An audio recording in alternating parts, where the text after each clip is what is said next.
My name's Cooper. How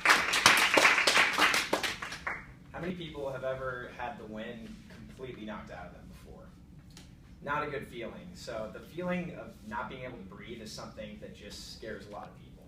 So today I'm here to tell you about a story in my life about a time when I literally could not breathe and I was facing fear and pain and I had no choice but to overcome both of them. So it started last year. It was I was working one night, wasn't doing anything strenuous, nothing to really exert any energy or anything, and I just had this sharp pain shoot through the entire left side of my body. So I was like gasping for breath. All my coworkers are freaking out, like, what's wrong with you? So for the first time in this incident, I was gripped by pain and by fear. I thought I was having a heart attack. So I called my girlfriend.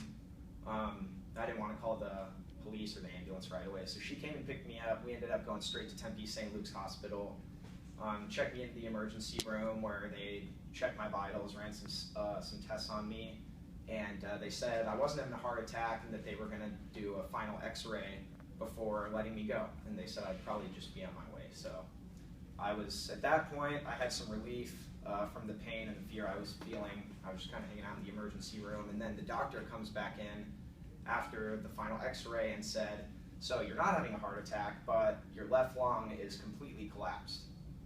So he called it spontaneous pneumothorax, which literally means random lung collapse.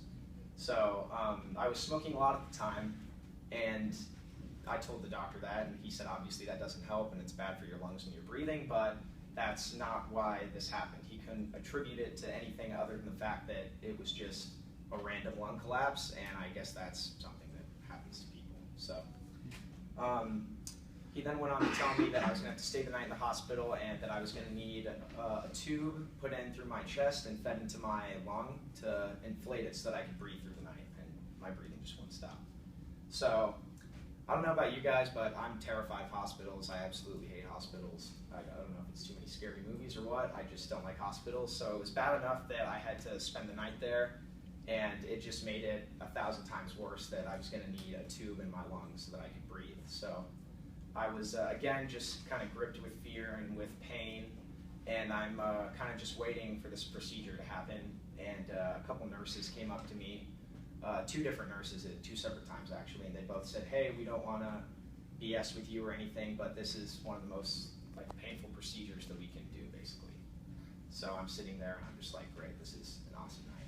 So I asked the doctor, I'm like, or am I going to be put under for this? You know, I'm kind of hoping that they'll just give me something to knock me out and that I'd wake up with the tube in my lung or whatever. And the doctor said, we actually can't put you under for this because you basically are functioning on one lung, and if we do that, your breathing is going to slow too much and you could stop breathing completely and basically die during the surgery.